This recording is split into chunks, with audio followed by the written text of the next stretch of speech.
Coopera Mais. Oferecimento. Você vai se amarrar nessa promoção. Na Cressol, cooperar é ganhar.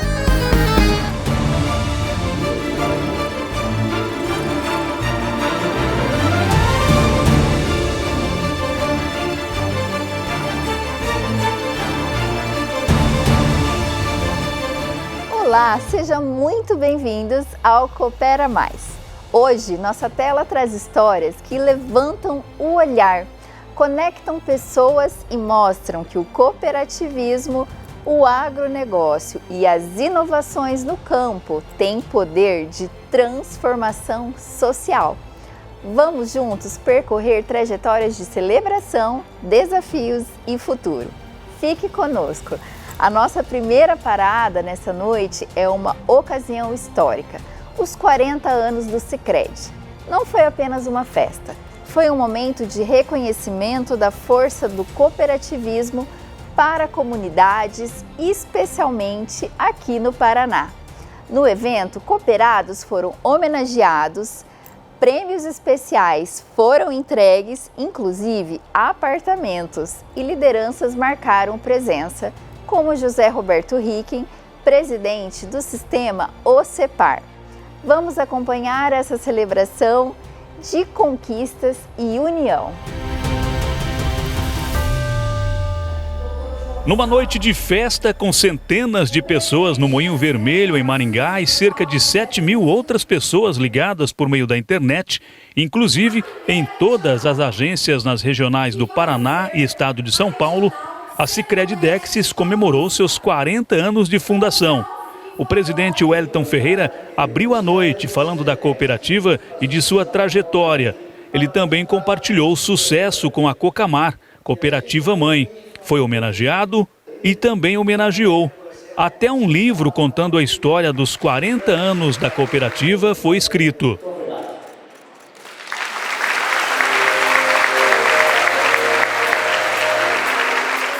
A Sicredi Dexis nasceu dentro da cooperativa Cocamar em 1985.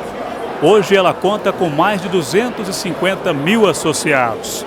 Durante esse ano, desde setembro de 2024, ela vem entregando prêmios aos seus associados. E nesta noite de festa, para comemorar os 40 anos, completando os 4 milhões em prêmios da campanha com a entrega de 5 apartamentos. Olha, foi fantástico, né? Finalizamos hoje entregando uma premiação aí de 5 apartamentos de 500 mil reais, né? Oficializando os ganhadores, as entidades que levaram 15 mil cada uma, porque cada ganhador do apartamento indicou uma entidade assistencial. Então estamos fechando com chave de ouro um ano aí de muita história, de falar sobre a cooperativa, desse legado, da importância das pessoas que caminharam com a gente. E é muito bom poder chegar, cantar os parabéns e comemorar grandes conquistas, mas principalmente a importância e a relevância que a cooperativa tem para o nosso associado. Então isso é muito bacana estar aqui hoje e estar podendo comemorar tudo isso. Eu acho que é uma sensação maravilhosa que qualquer um sentiria, né? E me pegou de surpresa. Então assim, as pernas chegou a bambear, né? Porque eu não me lembro de ter ganhado alguma coisa assim, muito menos de valores tão expressivos assim, né? É muito bom. Eu comecei a sentir mais orgulho ainda de ser cooperado, porque desses 40 anos, já 20 e poucos anos eu faço parte também dessa caminhada. É um sentimento de ganhar um prêmio, é a melhor coisa que tem, ainda mais quando você ganha um prêmio para uma entidade séria que nem o Marev é. O Marev é uma entidade que trabalha com a dependência química e esses 15 mil reais vão vir para somar com esse presente que o Sicredi Dexis presenteou o Marev. Que hoje é uma maravilha, tem crédito, atende o produtor, atende o urbano, é muito amigável com os seus clientes, atende pequenos produtores, pequenos comerciantes, então é uma coisa que deu certo, porque a identidade ainda do banco com o cliente ainda é pelo nome da pessoa, não é por senha, não é por máquina, que hoje está muito comum você ter uma comunicação com o cliente através de mecanismos digitais, né? Muito feliz mesmo no momento como esse, estar celebrando uma etapa vitoriosa do Sicredi, 40 anos, e como aqui o presidente sempre fala, 40 anos de uma história que ainda está para ser construída. É muito jovem, 40 anos é muito jovem, e queremos estar juntos aqui celebrando 100 anos da nossa Sicredi Dexis, juntamente com muitos anos da Cocamar, os cooperados da Cocamar e do Sicredi, juntos fazendo o cooperativismo cada vez mais forte. O ramo do cooperativismo que mais cresce. Hoje estão chegando a quase 4 milhões de pessoas ligadas às cooperativas de crédito do Paraná. Então é um setor um pouco diferente, com a livre admissão, qualquer pessoa pode participar de uma cooperativa de crédito. Os jovens, as mulheres, até as crianças podem ter a sua conta pode se associar à cooperativa de crédito, tá?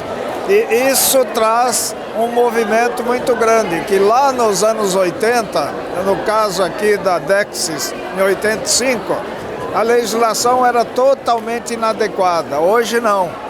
Hoje o próprio Banco Central reconhece o cooperativismo como uma instituição importante na área financeira. E o número de cooperativas também cresceu bastante, né? O número cresceu, tem 54 hoje no Paraná, mas o que cresceu mais é o número de cooperados. Então nós devemos ter hoje uns 4 milhões e 200, disso aqui mais de 3 milhões e 800 estão também nas cooperativas de crédito. Isso mostra que esse modelo ele foi viável, ele é importante. É um modelo viável, é um modelo seguro, muito profissional e faz tudo o que um banco consegue fazer, só que para os seus cooperados. Então, os cooperados são os sócios da cooperativa e são os donos da cooperativa de crédito. Foi um trabalho aí de 18 meses, muito intenso, para entrevistar diversos associados, diversos colaboradores da Sicredi Dexis, para contar por meio da história de cada um, toda a história de 40 anos da cooperativa, de uma forma que ficasse bem agradável para todos lerem o livro. E é um marco aí que registra essa história de 40 anos. A história de 40 anos da Sicredi Dexis é fantástica. Começou em 85, um tempo difícil para o Brasil, transição de governo, passou por várias transições de moedas, muitas crises de agricultura ao longo dos anos, mas a cooperativa foi crescendo graças a muito esforço, dedicação e trabalho. Então a história dessa cooperativa é um exemplo para todos nós, e isso nós transmitimos nessa obra para que também inspirem a todos os leitores. Com certeza, uma noite marcante. 40 anos que falam de compromisso, cooperação e resultados ao lado da comunidade. E agora, vamos para algo que toca a vida de todos nós, o cafezinho. O Brasil é o maior fornecedor de café para os Estados Unidos, mas as incertezas batem na porta. Tarifas americanas mais altas, queda nas exportações e o aumento da matéria-prima já começa a pesar. Reajustes de 10% a 15% poderão chegar ao consumidor já no próximo mês. Confira na reportagem de Álvaro Couto e Wellington Ferreira. Nada cheira mais na manhã do brasileiro do que o aroma de café passado, ou no pós-almoço, ou até mesmo no lanche da tarde. Não tem clima, temperatura ou refeição que tire o prazer do brasileiro em degustar a bebida. Na média de 2024, cada brasileiro consumiu mais de 1.400 xícaras de café. O Brasil segue sendo o maior produtor do grão e o segundo maior mercado consumidor, atrás apenas dos Estados Unidos. Mas apesar da preferência nacional pelo cafezinho, o consumo, no entanto, diminuiu em 30 xícaras em relação a 2023, mas não por uma questão de qualidade do sabor, e sim por causa do amargor do preço. Apesar da queda nos últimos 2 meses, no acumulado do ano, houve encarecimento acentuado do grão, com algumas variedades apresentando aumentos que superam os 50%. Como consequência, as vendas caíram em mais de 500 mil sacas. Com a persistência desse cenário, a tendência é que os preços voltem a subir em breve. Só no ano passado tivemos um aumento mais de 100% da matéria-prima. Os estoques das indústrias ficaram cada vez menores. Então, toda vez que há um aumento na matéria-prima, a indústria acaba sendo pressionada com pouco estoque para fazer com que esse repasse seja quase de imediato. Então, diante desses aumentos, a indústria já procurou se comunicar com o varejo para que esse repasse seria entre 10% a 15%, já comece a vigorar a partir de 1º do mês que vem. Os baixos níveis dos estoques globais, já bastante pressionados devido a seguidas quebras de safras em decorrência das variações climáticas, como as geadas recentes no Cerrado Mineiro e o tarifaço imposto unilateralmente por Donald Trump a produtos brasileiros, entre eles o café, são as principais causas para a elevação no valor do produto. Mostrou uma volatilidade enorme e uma tendência de alta. Isso se deu em função, além da questão da tarifa, também pela quebra estimada no rendimento da safra brasileira da ordem de 10%, ou algo próximo de 4 milhões de sacas a menos na safra de arábica, que já era uma safra apertada. A Flávia produz café há cerca de 3 anos. Ela comprou essa propriedade em uma área rural de Brasília, onde os cafezais já estavam plantados em um sistema agroflorestal de meio hectare, dividido com diversas outras plantas frutíferas e nativas do Cerrado. A paixão foi expressa e instantânea. Eu tenho uma experiência como barista e proprietária de cafeteria, na época que eu morava em São Paulo. Vim para cá, coincidências, já comecei a cuidar do cafezal. E me apaixonei, né? Já tinha me apaixonado pela bebida e me apaixonei pela cultura.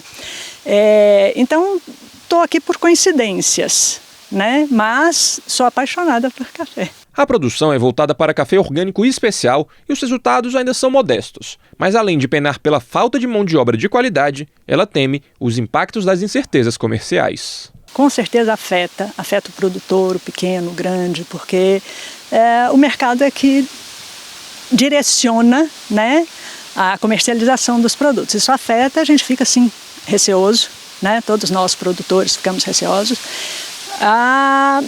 E ainda no início, né, dá um medo maior. Mas acho que tudo é fase. Existem ciclos.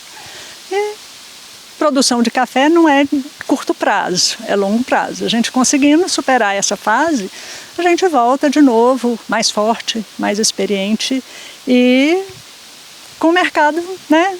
Conquistando o mercado. Esperança compartilhada pela indústria. A alternativa vislumbrada é que, caso as tarifas sobre o café sejam mantidas, os cafeicultores brasileiros possam acessar eventuais mercados que passem a atender à demanda norte-americana, que hoje absorve 16% da carga total de café exportada pelo Brasil.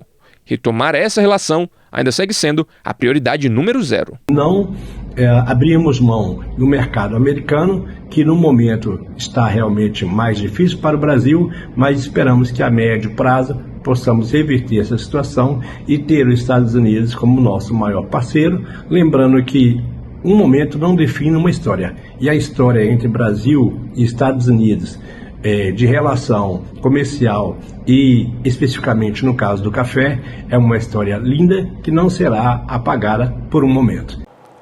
O café é quase um símbolo nacional e ver o seu preço pesar no bolso nos faz lembrar a importância de políticas fortes para o setor e de união entre os produtores. Em Brasília, o agro tem voz ativa. O presidente da Câmara, Hugo Mota, e o relator do projeto de isenção do imposto de renda, deputado Arthur Lira, se reuniram com a Frente Parlamentar da Agropecuária. O setor apresentou pontos estratégicos para o pacote tributário que está em debate no Congresso. Vamos acompanhar os bastidores dessa negociação que pode determinar rumos para a produção rural. O financiamento da safra 2026 começa a ser decidido agora. O Congresso Nacional entra na reta final de discussões sobre a taxação de algumas aplicações financeiras. O debate é feito sobre a medida provisória do governo federal que cria impostos sobre diversos títulos a partir de janeiro do próximo ano. Algumas dessas linhas têm recursos destinados exclusivamente ao estímulo da atividade no campo, como as letras de crédito do agronegócio, as LCAs, as cédulas de produto rural, as CPRs, certificados de recebíveis do agronegócio, CRAs, e os CDCAs, certificados de direitos creditórios do agronegócio. A bancada do setor no parlamento garante que segue irredutível para deixar esses títulos livres de impostos, já que financiam mais de 40% da produção agropecuária no país. Deixamos muito claro na semana passada nosso posicionamento contrário à medida provisória, a partir do momento que ela visa a tributação de ILCAs. Enquanto houver tributação de ILCAs, nós não mudamos de posição dessa frente parlamentar. Por enquanto, ainda não tivemos avanço nesse sentido e seguimos com o posicionamento contrário. Após negociações, ficou acertada a exclusão dos certificados da nova taxa de 5%. Como contrapartida, o relator da proposta na comissão especial para tratar da MP acrescentou 2 pontos percentuais e meio sobre as LCAs, elevando a nova taxação para 7,5%. A gente vê que o ponto crítico que envolve o maior número de parlamentares é justamente aqueles que afetam o agronegócio. A questão da tributação de 7,5% da LCA e LCI é um assunto crítico, é um assunto que nós vamos aprofundar, né, e com certeza nós vamos avançar nesse ponto. Consideramos voltar aos 5%, consideramos inclusive outros números, né? Pode ser menos do que 5%. A ideia do Palácio do Planalto é usar a arrecadação sobre esses instrumentos para garantir a isenção total do imposto de renda para quem ganha até R$ 5.000 e desconto parcial para salários de até R$ 7.350. Essa é a pauta prioritária para a base do governo.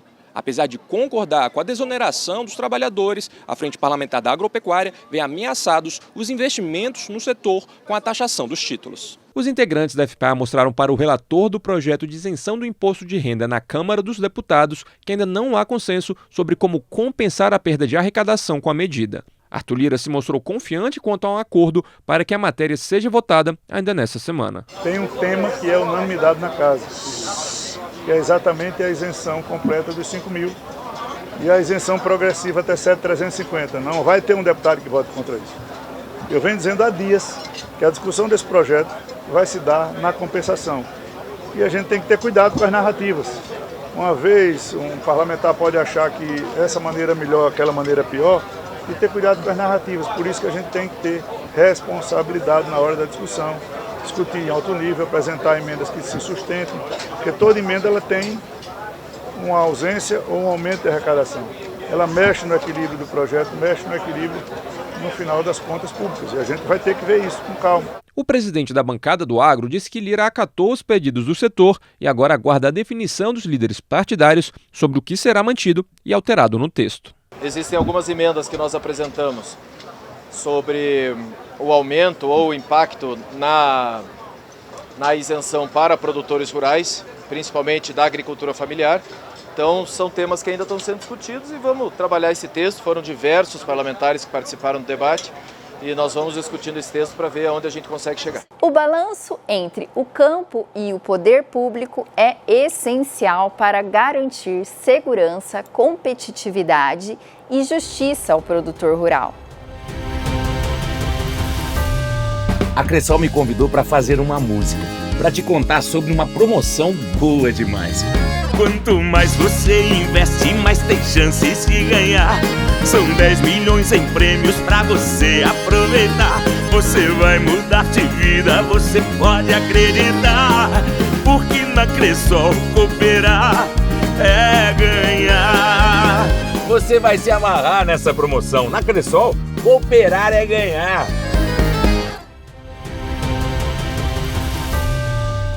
E um elo fundamental para que a produção chegue ao mercado com agilidade é o transporte. No encontro da indústria Porto, o tema central foi o transporte de cargas. Os desafios logísticos, a infraestrutura necessária e os caminhos para tornar o Brasil mais competitivo. Confira os debates e reflexões desse encontro. Os produtores rurais brasileiros estão produzindo como nunca, mas escoando a produção como sempre. Mais de 2/3 de tudo que é colhido no país sai das lavouras para mercados ou portos nas carretas dos caminhões. O modal, que por anos foi o principal destino dos incentivos, é considerado caro, limitado e poluente, já que a maioria dos veículos são movidos a combustíveis fósseis. Mas então, para qual modal mudar e como? Essas são as respostas que a 4ª edição do Encontro Indústria Porto 2025 busca. Caminhão foi feito para rodar em torno de 600 km. No Brasil, os caminhões giram, em média, 1.100 km por viagem. Então, é um efeito ao contrário, que a navegação de cabotagem, ela pode corrigir isso. Ela pode diminuir a quantidade de caminhão, inclusive tendo um ganho ambiental muito grande, que é a diminuição de monóxido de carbono, né? Então, a ideia hoje é que a gente leve às autoridades, como ao presidente da autoridade portuária, ao Ministério do Desenvolvimento, Indústria e Comércio, propostas para que a gente fomente isso. O que nós precisamos hoje é colocar a cultura da cabotagem entre aqueles que demandam carga, que são aqueles que contratam carga, o que hoje não é muito utilizado. Transformar a nossa costa e rios em vias de transporte, ou melhor, hidrovias. E a cabotagem é como se fosse o trajeto de um porto a outro dentro do país. Atualmente, ela representa 11% do total de circulação de mercadorias no Brasil. A intenção do setor é ampliar esse transporte em até 800 mil contêineres anualmente, o que o governo federal estima que pode reduzir em 15% o valor do frete em até 19 bilhões de reais por ano com custos logísticos. Tudo isso com 90% menos emissões de gases poluentes. Nós precisamos desenvolver as nossas hidrovias com um regramento próprio para fomentarmos, para regulamentarmos a cabotagem, que é a distribuição da carga na própria costa brasileira.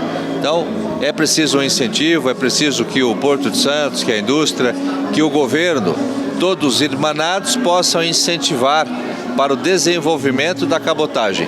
Os americanos, por exemplo, já utilizam 70% das suas hidrovias como alternativa às rodovias. Além de se apresentar com mais eficiência, também é o modal mais ecológico indicado, já que a gente deixa de emitir milhares de toneladas de CO2. O Brasil já deu passos importantes nesse caminho. Em 2025, foi regulamentada a Lei BR do Mar. Ela traz estímulos ao setor aquaviário nacional e planeja aumentar o uso do modal em 15% pelos próximos 10 anos. Para o diretor executivo da Associação Brasileira de Armadores de Cabotagem, capacidade para isso o setor já possui. Cabotagem, que é o modal de transporte mais eficiente energeticamente, tá certo? Apenas 11% na nossa matriz de transporte é muito pouco. Nós precisamos aumentar essa participação. E a lei do 14.301, a lei do BR do Mar, que ainda depende de algumas coisinhas para ser efetiva, tá certo? O decreto não foi suficiente. Ele veio dar mais flexibilidade às empresas de navegação para a constituição de novas empresas ou até mesmo para ampliar o uso da cabotagem. O ano passado foram transportados 1,5 milhão de contêineres, o que é uma marca significativa, mas é pouco ainda. Nós temos condições ainda de transportar pelo menos 5 vezes isso daí. Mas o avanço da cabotagem também depende das relações internacionais. O segundo maior parceiro comercial brasileiro criou barreiras tarifárias contra os produtos nacionais. Destravar esse comércio e retomar as relações positivas entre as nações para minimizar os impactos no setor produtivo segue como prioridade para as autoridades envolvidas. Nós queremos estreitar a relação, queremos uma relação ainda mais substantiva com os americanos, debatendo novos temas. Temos aí um cardápio, uma agenda extremamente rica para ser debatida. Minerais críticos, tecnologia, biocombustíveis. Então é uma pauta muito diversa, não existe uma única estratégia, mas de uma maneira geral há uma consistência muito grande na abordagem do governo em relação aos Estados Unidos. Outros 2 encontros da Indústria Porto ainda serão realizados. Em São Paulo, no dia 27 de outubro e Recife, no dia 17 de novembro. Ao final, as propostas apresentadas pelo setor serão levadas, por meio de um documento, aos poderes executivo e legislativo. Transporte eficiente é estratégia de desenvolvimento. E dialogar sobre isso é pensar no futuro de toda a cadeia produtiva. Mas agora, vamos fechar com mais uma pauta de peso para o agro brasileiro. O 3º Fórum Nacional do Leite, promovido pela Abraleite.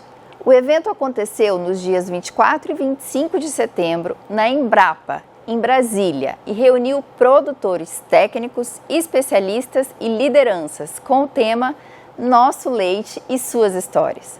Foram debatidos desafios econômicos, inovação, sustentabilidade, políticas públicas e o papel desse setor estratégico para a sociedade.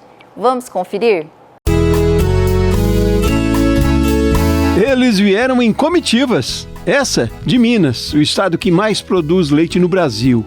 150 produtores deixaram as suas propriedades lá para participar do Fórum em Brasília. 3 horas de viagem, saíram às 4 da manhã. Gaspar mora em Arinos, no noroeste do estado. Ele pediu para um vizinho tirar o leite das 9 vaquinhas que tem. Disse que é importante estar aqui. Cada dia da gente é valioso, então espero que a gente venha aqui e busque alguma coisa que vai nos ajudar, né? Gaspar sentou nos primeiros lugares no auditório, acompanhou as palestras, como a do diretor técnico da CNA, que trouxe para o debate questões econômicas, ambientais e de mercado que interferem na produção. Fez referência à importação de leite em pó do Mercosul, especialmente da Argentina, considerada desleal aos produtores brasileiros. O que nós queremos com esse processo?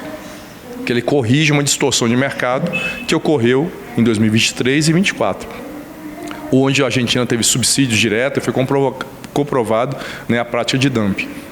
Então essas medidas poderiam ser tarifas, cotas, né, alguma outra forma que, de certa forma, corrija o prejuízo que muitos produtores tiveram 2 anos atrás e muitos deles saíram da atividade.